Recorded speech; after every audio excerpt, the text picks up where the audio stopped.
It's wonderful to be back, and to talk about business in Harrisburg. And it's wonderful to have Jess here to tell us about herself and her business and how she built it in the Burg. So let's start. So first question I usually ask is, give us a little bit of your background, share where you came from, and how you began in the construction business. Okay, that's like a lot of questions. It is. I just a big dump all right, I'll right start there. off with the easy one. Where am I from? So I originally am from Western Pennsylvania, Somerset County. Anybody ever hear of that?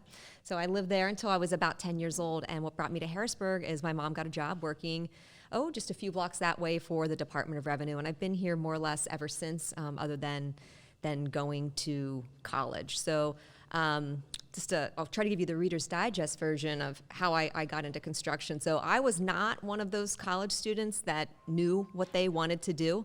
I was always very jealous of my friends that I want to be a teacher, I want to be an engineer, and just had that connection right away. That was not me.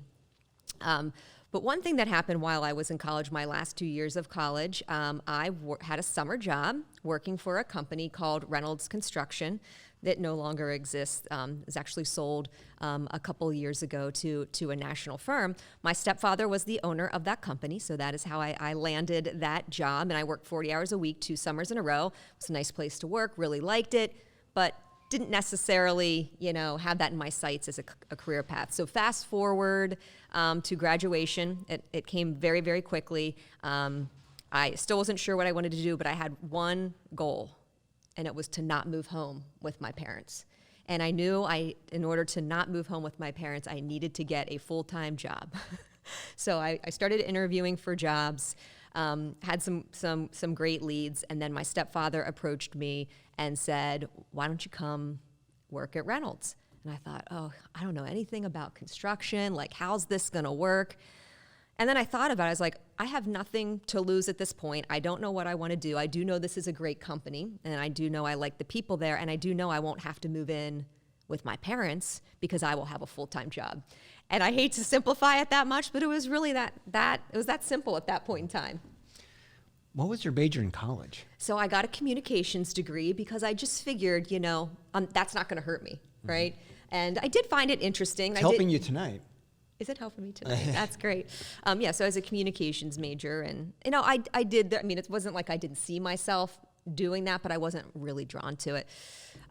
So my stepfather said, "That's great." He said, "Your job is going to be you're going to go out and work in the field." I was like, "What?" On a construction site. So really like getting dropped into the deep end.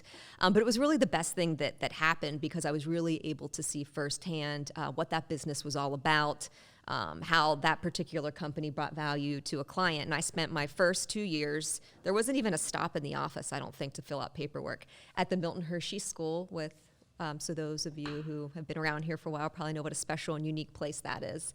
And I was assigned to a project team, and I worked with them for 2 years, and they were incredibly kind to me. And I'm sure that was not a welcome gift on their doorstep whenever the stepdaughter or the boss's stepdaughter got delivered with no knowledge, no experience, fresh out of college, 22 years old.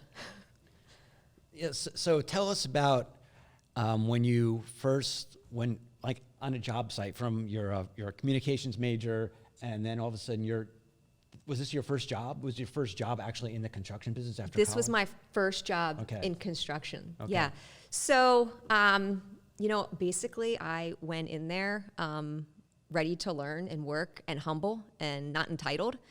And I think that is why they taught me. And I think that is why they mentored me and, respected me as much as you can, a 22-year-old. And I did everything that was asked of me, and I was a sponge, and I showed up on time, and, definitely was out of my comfort zone. I mean, not only being a woman on a construction site, but being a young woman on a construction site. But one thing that was instilled in me at a young age by my parents, so I'm from Western PA where soccer was not common, but it was kind of getting some traction in the early 80s, the early 80s when I was playing, but girls did not play soccer. My mom's like, well, if you want to play soccer, you can play soccer. So I ended up playing soccer on a team with all boys, and she was always saying, she's like, you can be out there with those boys. You can be just as good as those boys. So I think that mom's words always were rattling in the back of my head to be like, you know what, it's okay for you to be here, even though it feels uncomfortable. It's still okay for you to be here. So I think that's kind of, I've carried that with me, still do today, easier today because I'm very comfortable being on a job site and, have earned credibility. But back then, I did not feel that way. Yeah, so how long were you with Reynolds? Yeah, so I was there for 10 years, so I'll fast forward a little bit. So I spent 2 years in the field, and then the company was really growing at that point in time, and they were expanding their markets, and they wanted to have someone come in another person to do business development. Quite honestly, that was much more in line with my natural abilities to connect with people, build relationships, and I did have, some of the technical experience. I mean, not nearly as much as a project manager would have, but enough to really know what the process was and what we did and who we did it for. And so I transitioned into that role and spent the large majority of my career there doing that. I was a vice president, when I left, and I had I was afforded many leadership opportunities during that time. And anytime someone said, do you want to? And I just said yes. Do you want to be on the employee recognition committee? Yes. Do you want to be on the social committee? Yes. I mean, not that those are big leadership roles, but it was an opportunity for me to work with others in the company. And eventually I got to be on the executive team. And so I think by saying yes and getting involved in a lot of things, I was able to, prove myself and get a lot of experience. Yeah. Then how did you transition to actually beginning your own company, and why did you want to do that? Yeah, so I worked for my stepfather, who was very entrepreneurial. I think he started 5 different divisions while I was there, and he said, come on to my office, I have an idea. And I was like, okay, what's your idea? So Reynolds was doing a lot of large buildings at that point in time, and one of the things that was expected of them, and rightfully so, was to make sure that there were diverse subcontractors on the projects. That was important in the city then, it's still important today. One of the challenges that his team was having at that time is the amount of diverse contractors that were in the community. And so in that meeting, we talked, he planted the seed. He said, you should start a company and become a WBE. And I was like, what? I'm like, I'm not even 30 yet, I'm 29 and a half. Like, I've done a pretty good job here, but what do I know about running a company? And really, that was the seed that was planted. And from there, we put a plan together, and I decided to take that leap. Okay, when was that? That was at the end of 2003. Okay. Yeah. Right. So it was a while ago. Okay. And how did you go about trying then to build your business and take it from this idea, right, from scratch to growth trajectory? Yeah. So one of the things that I had going for me is that my full-time job at Reynolds at the time was developing business. So while I had clients at Reynolds, while they weren't mine immediately at JEM, I had already this base of relationships and people that knew me, trusted me, and so I was really able to leverage that. The other thing was, before we kind of fully, launched, I developed a relationship with one developer in particular. So I had a couple of projects that were kind of in the queue for us to work on, and that was a great springboard as well. So I identified a couple of people to help me get started, to bring on my team, and then we just kind of built slowly from there. Okay. And so what specifically does your company offer now? Give Sure. us a little So profile. we're a full service construction services firm. And what does that mean? We do design, build, general construction, and construction management. And just to dumb it down, I mean, we build stuff. That's what we do. And we do that primarily in the commercial market. So higher education, healthcare, corporate office, government, retail, light industrial, multi-unit housing. So really, we're very diverse in what we do. We work all across the state of Pennsylvania. We work in Maryland. We have worked in Delaware, and we now have a client taking us to New Jersey. We do small projects. We do big projects. We do new builds. We do renovations. It's kind of a little bit everything. Okay. And I would think that owning we touched on this a little bit, but being a woman owning a construction company, that's a very unique thing, I would think. I mean, am I right about that? And can you address some of the challenges with that? It's definitely unique.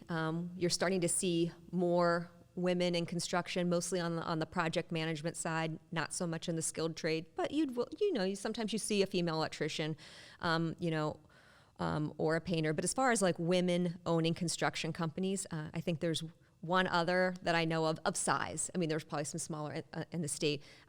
She's out of Philadelphia. She's a union contractor. She's done very, very well for herself in building a business. But it is unusual.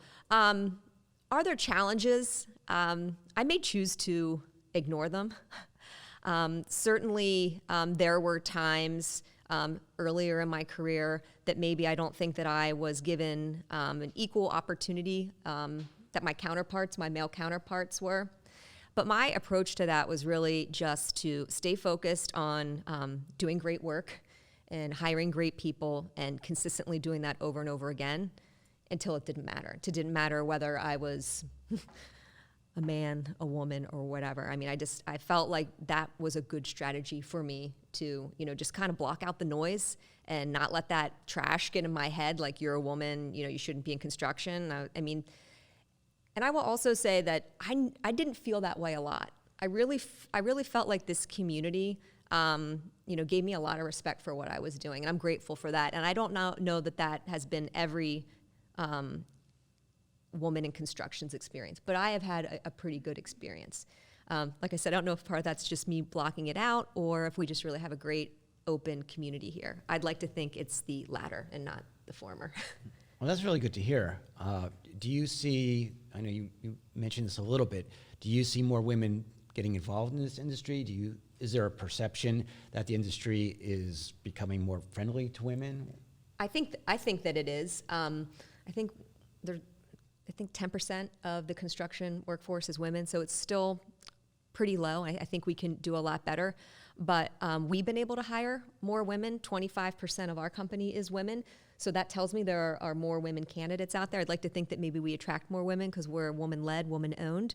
But I do think we're moving the needle. I know some of the things that we are doing as a company to move the needle because you just can't wait for that to happen, right? You have to be out there talking about why this profession is great for women as well, is we've been going out and connecting with the schools. So 2 women from my company were just on a panel at Penn College of Technology, speaking to female students about the opportunities in architecture, engineering, and construction. You have to make time to tell the story to those groups. Last summer, we had a high school student, she just graduated, work for us in the field. She didn't want an office job. She wanted to be out there with one of our superintendents.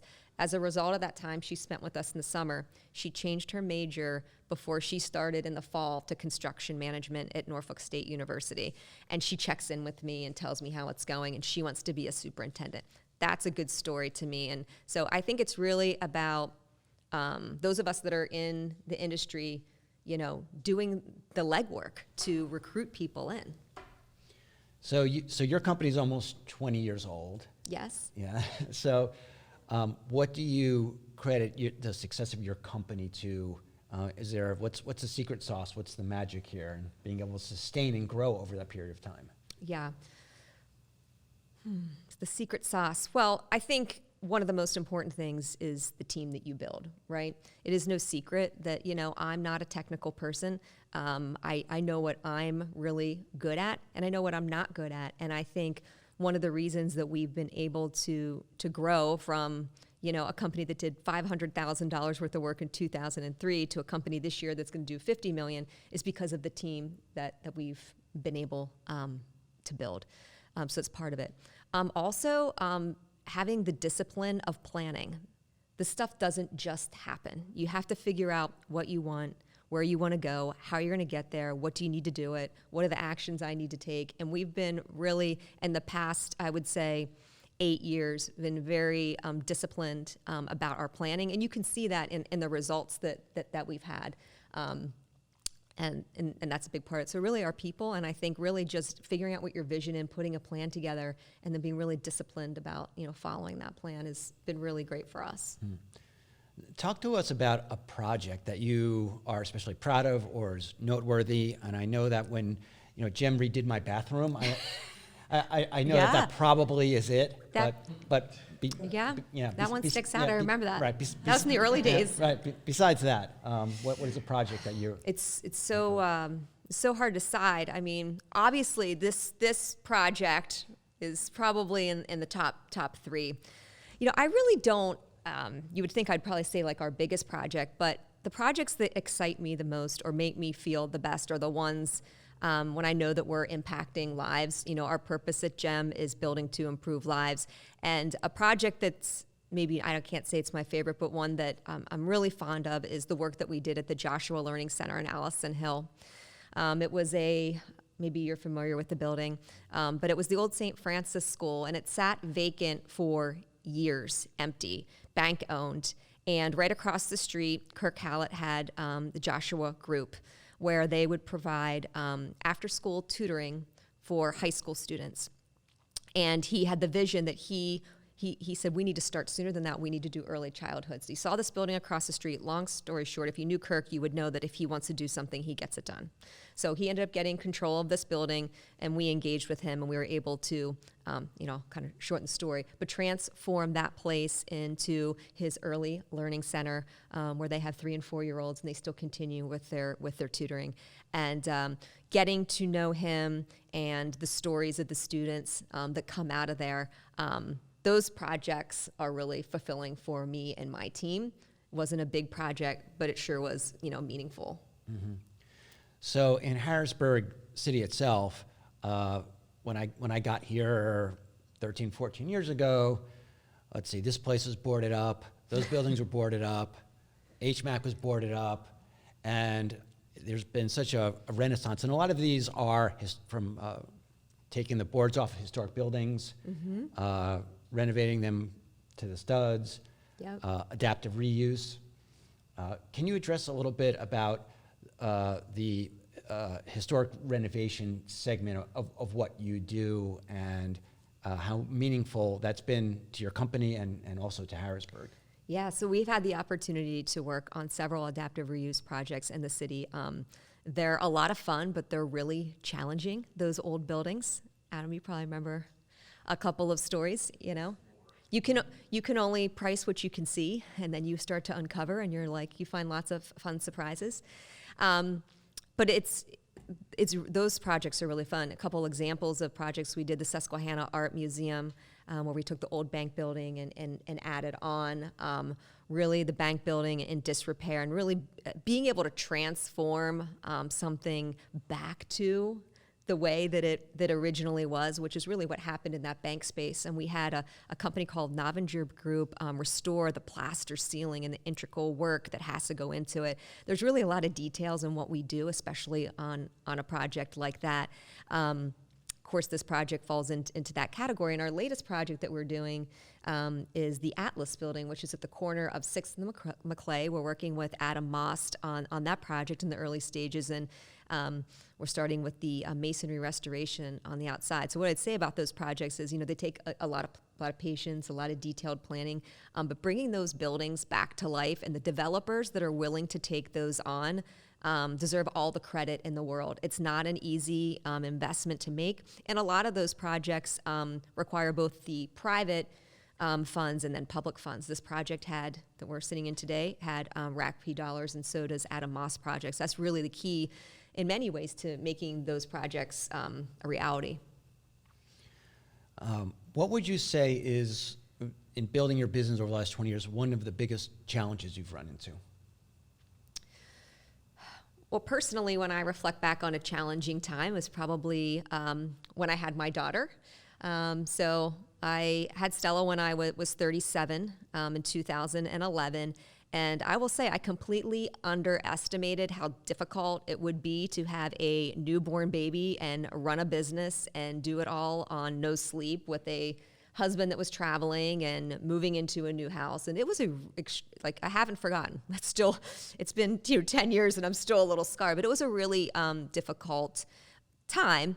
that of course I got through, but I would say that is a time that sticks out to me. And I think what I learned from that experience is that asking for help is a very good thing to do.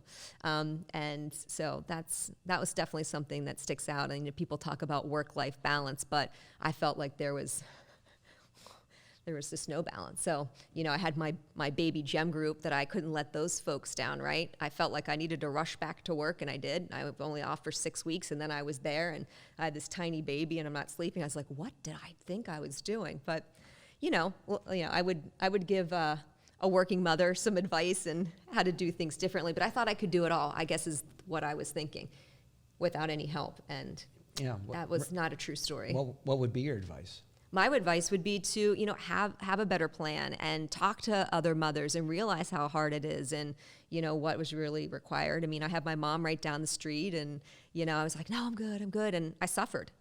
I suffered probably when I didn't need to. And maybe I would have hired a nanny. No, but not everybody can do that. And I don't know that we would have done that at the time. But yeah, I think the lesson learned is, we all have a lot of good people around us. And ask for help. And that's not just like, asking for help with the family stuff, but ask people for help in your office. And, I was too proud to really, let people know that this is harder than I thought and I need you guys to step up and help me. Because I felt like they would look at me differently. And I don't think that's the case. I don't think that they would have, because a lot of people have families and, have been where I was. So that's a lesson learned. Okay. So bringing it forward a little bit towards more recent times, the last 2 years have been incredibly trying for all businesses, and as a small business owner myself, I'm painfully aware of this. How were you guys able to kind of pivot during the pandemic and survive it and come out the other side? Right. So before we started, Larry and I were just talking about the day that, the world shut down, and we weren't allowed to perform any construction work for 6 weeks. And when more than half of my company are field-facing employees, meaning if the job site's not open, they have nowhere to go. That was a scary moment, and quite frankly, we had no plan for that. I don't think that we are alone in not having a plan for that. But I'm proud of like how we pivoted pretty quickly and making a commitment to keep everybody on board and not lay anybody off. So one of the things that we did just to address our field staff is we have a big focus on training. And we said, well, these guys do this amount of training over the course of a year. What if we just have them do it all right now? And so we got really rigorous with, getting our training plans together. And so we took advantage of the time that we had with them to do training and other things. So we did keep everybody working. Fortunately for us, it was only a 6-week pause. And once that 6-week pause was over, we were able to resume work. The current projects were underway. And we had a couple of owners that were scared, right? We had a dentist that was getting ready to build a new building. He wasn't able to see patients, so he's like, I'm not going to build my new building. So we did have some projects that did get put on hold, but largely, people kept moving forward. And that was very, very good for us. One of the things that we did have to, pivot on is our clients still wanted their jobs done on time.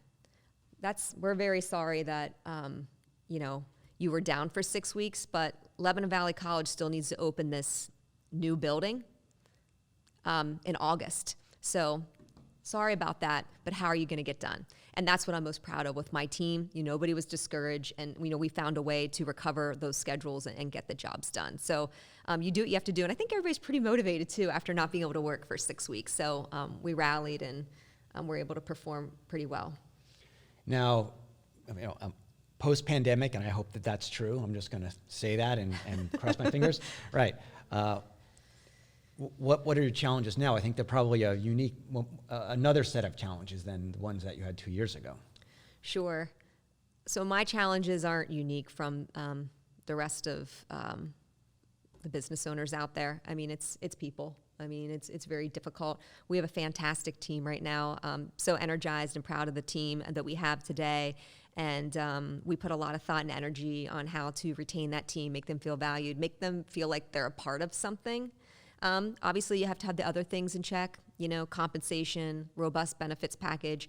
But beyond that, what kind of place are they coming to work to? What are they a part of? Do they want to be a part of building to improve lives? How do we make them feel that that's a good thing? But people's our biggest challenge. We used to just hire when we need somebody. Now, we just have an ongoing recruiting, process. We're always looking for a project manager, superintendent, because if we wait till we need somebody, we're in trouble. It takes sometimes 3 months for us to hire a project manager.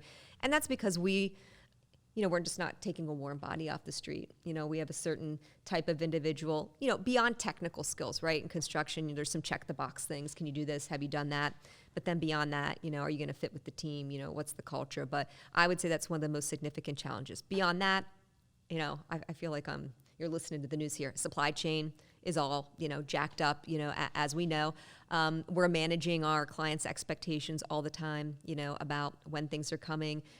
We've had pretty good luck, so far and being able to get things when we need them, but that's certainly a challenge. And then pricing. The price volatility was a more significant issue a few months ago. It's starting to level out, but prices are not going down. That is for certain. So, we have clients that think, well, if I wait, maybe it'll get better.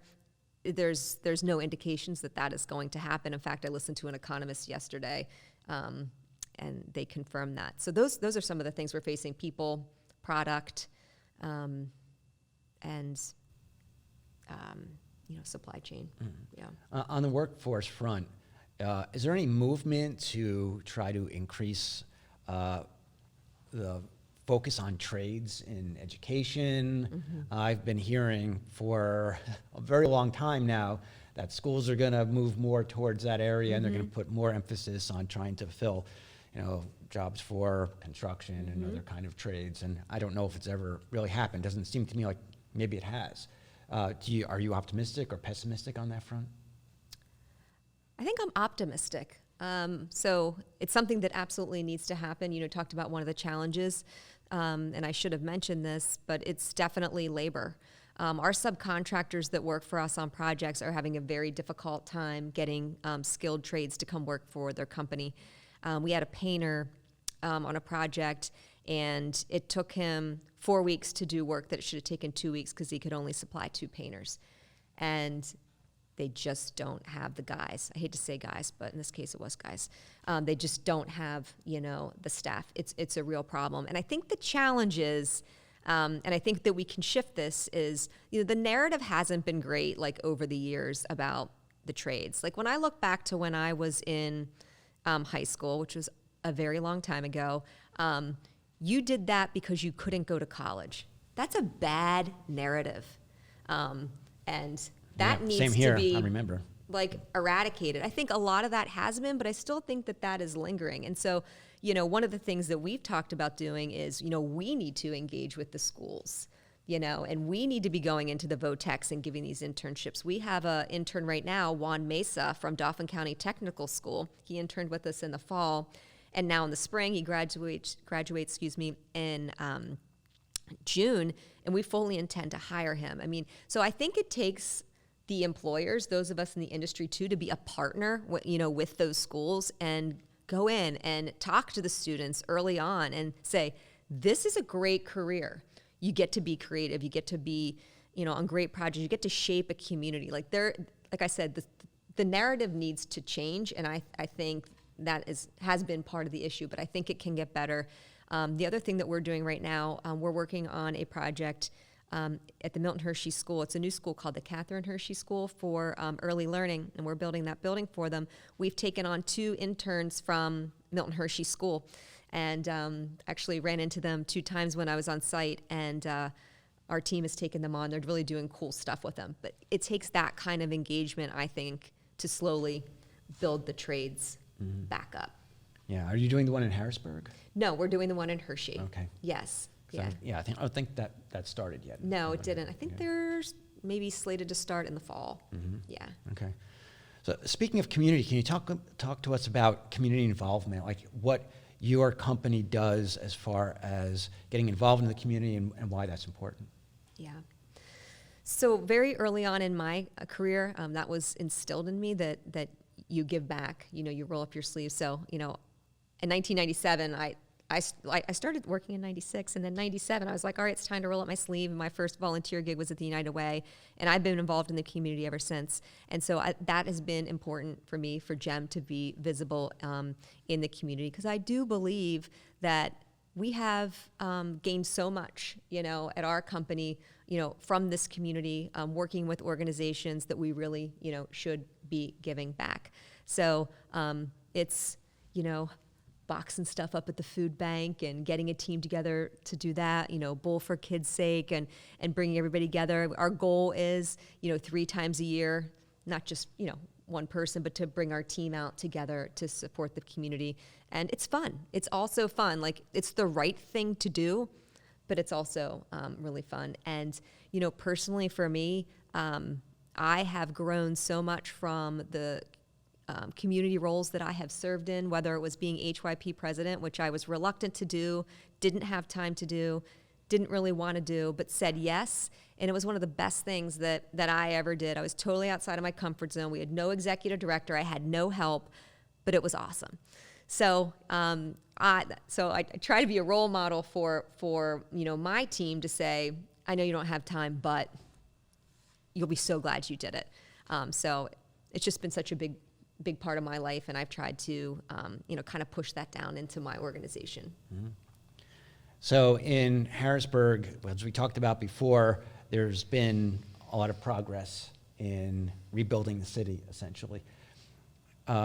What's your feelings going forward? Do you think that Harrisburg, as far as development goes, is on a good path or not, or how do you feel about the city itself? You take a drive around and you can just see how much development, how much building, is going on. And it's not just kind of in one sector. I mean, you've got government going on, you've got community projects going on, you've got multi-unit housing, which is fancy word for, a lot of apartment projects with Harristown doing. So I think that there is a lot happening, and I have no reason to think that that's not going to continue based on some of the projects that we're tracking and doing. So I think, I'm optimistic that that's going to continue. Now, is there red tape? Are there things that could stop those projects? Absolutely, and we were kind of chatting, a little bit about that earlier. The stars have to align for some of these projects to come together. We talked a little bit about funding.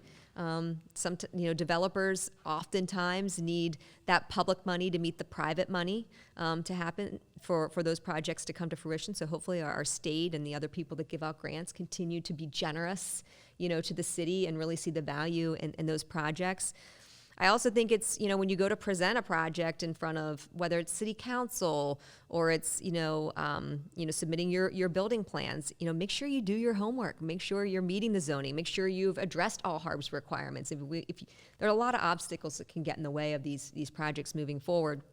But I think with good planning and knowing the rules of the road, I guess, to do work in the city is really important. And can you still stumble? Yeah, but I think, if you kind of have your funding, know how to do work in the city, know what the concerns are, have community buy-in, before you try to get it across the finish line. Talk to the people in the community. How's it going to impact them? I think there's a lot more layers sometimes doing work in Harrisburg, not like insurmountable obstacles, but you just have to know, like I said, the rules of the road here.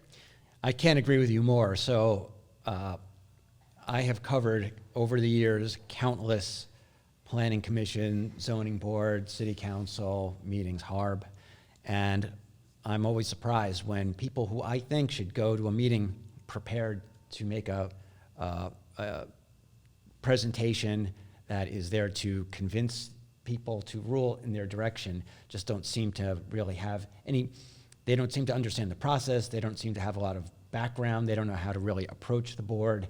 So all of that advice is extremely wise. Talk a little bit about developing the city versus developing the suburbs. Like, how is that different? So I think one of the biggest differences, building in the suburbs versus the city, just look around here, just the critical mass the density of building in the city. Biggest challenge is, logistics, figuring out how you're going to build, where are you going to put your dumpster, how are you going to get material in and out, what if you have to bring in a crane, how's that going to work, how are you going to keep people safe, got to close down the road, got to close down the sidewalk, and not everybody knows how to do that. So that's a big difference than building in a new office building in an open, it's not really going to be in an open field, but in a more, open area. Not to say those projects don't have their own challenges, but you really, really need to know how to navigate here in order to, have a safe project. That's really like the big thing when we're building here, and not disrupting those that do business or work in the surrounding area. I was telling you, maybe it wasn't you, I was telling somebody about the project that we're doing right behind St. Patrick's Cathedral, which is the Catholic Education Center. We're connecting two buildings, the original school and then the building behind it, and doing a connector. We have literally no room to do anything. It's probably one of the most challenging logistical projects that we've ever done, and just so proud of our superintendent for his patience and keeping people safe. We've got students walking in and out of there, walking to the Y for gym. It's a risky business. So it takes a lot of thought and planning for sure. Mm-hmm. Okay, so logistically, maybe it's a little easier to build in the suburbs than in 100%. Mm-hmm. Yeah, but we like hard. Okay, good. So looking forward, say, in the next couple of years, 5 years from now, where do you see GEM Group going? Where are areas of growth? What do you expect? So in terms of our services that we're offering, I think we're going to keep focusing on our core business. And one of the things that we've tried to do, as we get to know our clients is, are there other ways outside of our core business that we can work with them, and support them? So we've had some opportunities to do that. So moving forward, we want to continue to do that. One of our clients is a large organization called Centene Corporation, and we've built several buildings for them. They are MCO for the Commonwealth of Pennsylvania, and they came to us I won't get into all the details, but with a new service that they wanted us to look at, something we didn't do. We did a little research, we found a way. That's exciting to us, to really be able to learn and understand our clients' business from top to bottom and figure out other ways to fit in and serve them. So I think that's a trend that we would like to see continue. I talked about us, spreading out geographically. I think we'll continue to do that, in a smart way. You can't just plop yourself down in the middle of nowhere and think that you're going to successfully build a project. You need to build subcontractor relationships. You need to know the rules of the road and another state or a municipality. But I think we'll continue to spread our wings, with geography. But really, we just want to continue to serve our purpose and, build great buildings that, improve lives. We just want to keep scaling that. Okay, great. So I think those are most of the questions that I had. Okay. I would like to see if the audience has some questions. Maybe we can get some hands raised and get some questions answered. Yeah. You spoke about how important it is to have a great team behind you, and I have a twofold question. What characteristics and attributes makes a great team, and what elevates someone to a leadership position through their attributes, habits, or what have you that you've seen? Yeah, that's a great question. So we create a career development plan for everybody that works in GEM. We actually call it an individual development plan. You sit down with your direct report, and we map out the plan. Like, what do you want professionally? What do you want personally? Once we understand that, we set short-term goals, longer-term goals, and then what actions do you need to take as an individual to move the needle on those things? And that document is something that we reflect back on. We build training around that, mentoring and leadership. So that's really the way that we can ensure that we're being intentional about developing people, because it just doesn't happen, by itself. How do you create great teams? We have a great team right now, and I think that has a lot to do with our hiring process. So we definitely are hiring for the technical skills, but we are also very focused on behaviors. And I think when you pull in people that share the same values or similar, maybe not the same, that might be unrealistic, values and behaviors, that getting that right group together can create that great team. You know, our 5 core values, we talk about them all of the time. We interview around them, and unfortunately, we've fired people around them.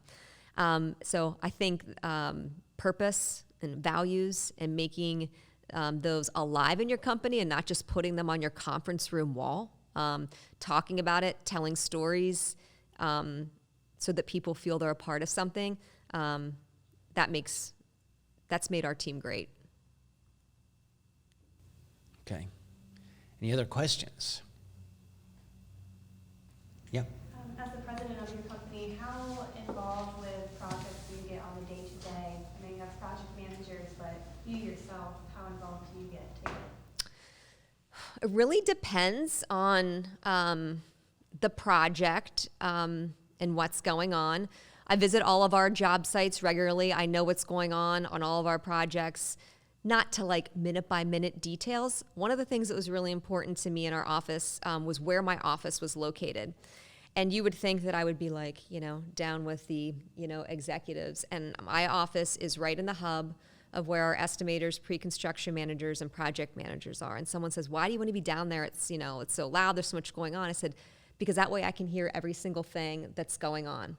So I don't have to go down the hall and, you know, ask a million questions. I hear and I'm able to, you know what's happening, and I can tune it out, you know, when I want to. But it is important for me to not be disconnected from our projects. Harrisburg is a small community, and you know, my clients want to know on some level that I'm connected and know what's going on, and I want to know. I enjoy it. I was at the Dauphin County library project that we're doing on Front Street on Friday, and that was the best part of my day. Like being out there with my project manager, Derek, seeing what we're doing, hearing what's worked, what's been difficult. And I think that's important for me to know, like, what's my team facing? Where are we getting stuck? You know, and that allows me then to go back and think about things that we should be doing, you know, differently, you know, from a company standpoint. So, yeah, I don't know if that answers the question or not, but. So Jess, that is a really interesting project. Talk about adaptive reuse. Yeah. Can you talk about that project a little bit, the Dauphin County Library System project? with Yeah, the so it's the Haldeman Hailey House? McCormick. Yeah, there's McCormick Library is on the corner there. It's the stone building, and the building next door is the Hailey House. And they had the opportunity to, the library's day, to buy that historic building. There's sort of a whole backstory to that, but they had it, they didn't have it, but then they got it, which is great. And so they are renovating the historic building and connecting the two buildings, and then doing a small renovation in the lower level of the original library. That will be the children's area, and then the historic building that's being renovated will be some administrative offices and a community area. It's really cool. There's a spiral staircase that's being built right through the center of it. The design is really something. It's not what I expected, but it's going to be awesome. Yeah, it's a really fascinating project. So this is a building on Front Street that dates 1830s, Yeah. something like Yeah, that. yeah. And it was owned by this woman. I can't remember her first name, but her last name was Haldeman Hailey. Yeah. Right. And so when she died, she bequeathed her garden, which was on a corner of Walnut and Front Streets, to Dauphin County. And they built the library there on her garden. And now, many, many years later, DCLS bought her old house and is renovating it and connecting them, and that's the project that Yeah. Jim is doing.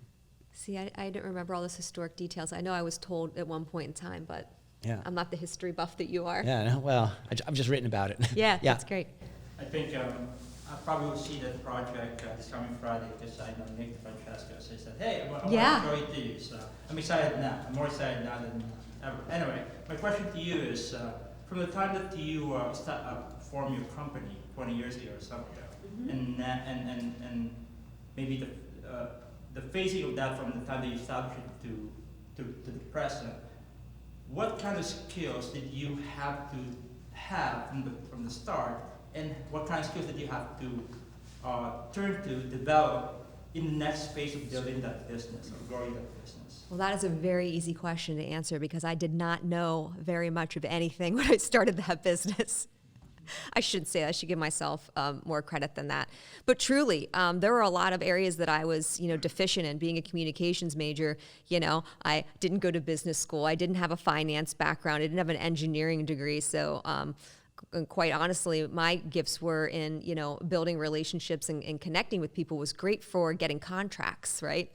So I really had to be intentional about filling in those gaps. Well, I didn't have the resources financially to, hire a CFO, hire a VP of operations. And so I had to be creative. And so one of the things that I did is I made sure that I had really good consultants, had a good CPA, had a good attorney to review my contracts. And that was sort of my, I wouldn't say my executive team, but my support system until I was able to hire that internally. That being said, I made a point to make sure that all those gaps that I had, that I was able to professionally, develop myself over that time. And I did that a couple ways. One, through great mentorship. By leaning on people that knew more than me, business colleagues, former coworkers, not being able to say what I didn't know, but I had great mentors. I joined a CEO peer group called Vistage. I've been in it for over 10 years. I had gained a ton of professional development, through that experience. So actively just trying to grow myself professionally and personally as many ways that I can. And that doesn't end for me. I mean, I don't look and go, okay, I've arrived now. I've had my business for almost 20 years. No, I'm always looking at myself and saying, how can I be a better boss? How can I be a better leader, a better mother, better wife, better community leader? What else do I need in my toolbox, so to speak? So to me, it's a journey. And that expectation I have of my own team, just to continuously get better. And so I feel like I need to try to do the same. I had a question about just the growth of the company. So you mentioned first year, 2003, $500,000 in revenue. Now you're talking about 50 million, if I hear correctly. Was that a linear growth? Was that up and down, exponential towards the end? How did that happen? It was pretty steady. I mean, there was maybe 1 or 2 years that we didn't ever have any big drop-offs, but we had a couple years where we dipped down a little bit here and there. During the, recession 2008, 2009, we were actually a little late hitting it. I mean, we definitely saw a dip then, but it has been relatively steady. And one of the things that I was always coached on is controlled growth. Was a good thing, right? Don't get big too fast. And in my business, one bad job can put you out of business. It's construction's very risky. And so that's always been on my mind. It still is, on my mind. So I tried to have, controlled, steady growth rather than. Yeah. So how do you maintain your energy and enthusiasm when you're feeling overworked and overstressed? What do you do to recharge personally? Yeah. So I start my day every day working out. That's how I clear my head. People are like, you really work out every day? I said, no, I really do. Because if I don't, then I feel like I can't think. So that's a big, release for me, is physical activity. That's probably the biggest one for me. The other thing is just, knowing mentally when you need to take a break. And that's not always easy, I think, to do when you're, for anybody, but when you're in a leadership role. But giving yourself permission, to kind of step away, recharge, having time to think, I think is so important. I'm a doer. I like to be busy. Busy's a good thing. But when you're busy all the time, you don't really have time to think, and you don't have time to reflect, and you don't have time to recharge. If I'm honest, I have not mastered that, taking a break. But I'm working on it. I'm definitely, a work in progress. Any other questions? Adam? You mentioned it a little bit earlier about public financing in projects like this. Yeah. What else do you see as challenges in the city continuing this path it's on that Larry alluded to earlier about, this used to be boarded up, so was HMAC, so was the next one and the next one. We've gotten this far. what does the city need to do to continue that trajectory? Or alternately stated, if you had a magic wand, what would you make different about doing business, especially construction in Harrisburg? Wow, if I had a magic wand. I had big pots of money drop out of the sky. I dropped one at William Penn and, all of those buildings. I think that obviously the financing piece is a big deal. But I think leadership is a big deal too. And I'm not talking about mayoral leadership per se. I think we all, play a part in advocating for projects, supporting for projects, giving feedback on, what we want to see. I think also one of HYP's thing is like getting people into the city, right? I think we have work to do on that. The pandemic has taken a toll on the city, in my opinion. I don't know if anybody else has observed that, but I think that's part of it too. It's like shining a spotlight again on this being a great place to, I think a lot of people are living here, but to come and spend time, go out to eat, recreate, like all of those things. I think that's a big part of it. And we have great developers. We sort of have a regular cast of characters here, and they're great, but we can't expect them to carry the water forever. So how do we attract other, developers to the potential, right? We still have a lot of those buildings here and that potential, and I think part of it is, shining that spotlight, on the city again and getting people back here and telling those stories. The diminution of the state workforce has really been problematic because there's just all of that supplemental humanity that's missing, right? We have the people who live here, and fortunately the city has grown a bit in population. I think that people are, throughout the pandemic, we're still out and about supporting local businesses, but you're missing that whole big chunk of people, and they're still largely not here. Yeah, I agree. So. Yeah, 100%. Okay, yes. Livia? Just when you first started your business, being female, maybe not having the skills or the knowledge in construction at that point, how did you handle maybe like the rejection or people saying, no, you can't do that, or you can't be a female starting your business? How did you handle that or kind of grow from that? Yeah. So I got this is kind of silly, but true. So I attended this Dale Carnegie course early in my career. And there were two books that we had to read that Dale Carnegie wrote. And I forget the title of the one book, but I call it the worry book. It was about worrying and dealing with, rejection and things like that. And the Dale Carnegie rule, and I'm paraphrasing, is, basically take 24 hours, right, to feel sorry for yourself. Boo-hoo, poor me, they didn't pick me, I'm so sad, and then it's over. And then pick yourself up off the ground and start the next day. And I had a lot of those moments, but I would literally only give myself 24 hours to feel sorry for myself and process those emotions, and I had to show up the next day. So that's kind of been my motto. That's how I handle that still. What I do, I'm much better at handling rejection now and losing jobs, or unfortunately, sometimes people leaving my organization. I used to take it very hard. It still matters to me. I still care a lot about both of those situations, but I have learned to process it in a much different way. But early on, it stung a lot because every project mattered then. They all matter now, but it's just different when you're in survival mode. I'll be brief. Just going back to, I think, a little bit of Adam's question, from your perspective, from your time with HYP to now, how can young people assist your world in attracting developers, but also attracting workers?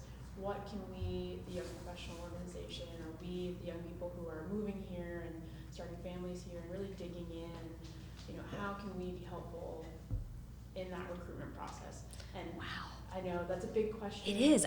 I want to figure that out, though. We will figure that out together, because I think HYP has so much influence, and power. And I wish I could say I was in touch enough right now with, everything you're doing. But I'd love to learn more about how you are connecting with, middle school, high school, collegiate students right now, and figure out a way to, connect on that, because I think that's a great opportunity that I hadn't thought of. I'm not sure how many members you have today, but like I said, I know HYP is just such a powerhouse and so influential, and I think it could be a great collaboration. Any other questions, Jen? You talked about the construction business being risky. How do you decide where and when to take those risks? What sort of criteria do you use? Do you have any risks that you regret taking, like that were a little too big, that were too much stress or failed? Or? Yes. For sure. I have felt in over my head before, but, that happens from time to time when you're a business owner, and I always look for opportunities to grow from those situations, and I do. You come out the other side. But you said, how do I decide what projects to take and not take? We do have a go, no-go process. We do vet our clients, make sure that they have, they're able to finance the project. We have contractual tools that we use. So it is risky just in nature, but we have a process and a due diligence that we do to try to eliminate it as much as that is possible before we start. But there are still things that happen. You think people have financial means, and sometimes things change in the end, and there are some surprises, for sure. But we try to do our homework up front. And I would also say, once we get the project, we try to make sure we bring on good subcontractor partners, because we're only as good as the subcontractors that we bring on our job. So if we're bringing firms on to do painting, drywall, ceilings that can't perform quality or don't have the financial wherewithal to complete the work, then we're in trouble too. So there's kind of multiple layers for it, and we have our own process for making sure we're bringing on the right contractor, right subcontractor on the right project. Okay. Any other questions? If not, I guess we will wrap this up. Yeah, Fred. Yeah. So, being in this business, if you have the chance to make Harrisburg the greatest city you could possibly be, what would you recommend that we build, what we have, in terms of amenities, facilities, and all this different stuff? We should build an NFL football stadium here. Right now. Would you like that job? Yes. I have not done a sports complex yet. That's on my bucket list. Okay. I do have I always thought, if you want to attract people, you have to have attractions. Yeah, absolutely. I think one of the things that's lacking here, and this is not new, I mean, this is something that HYP's been talking about since the olden days when I was involved, is, total lack of retail.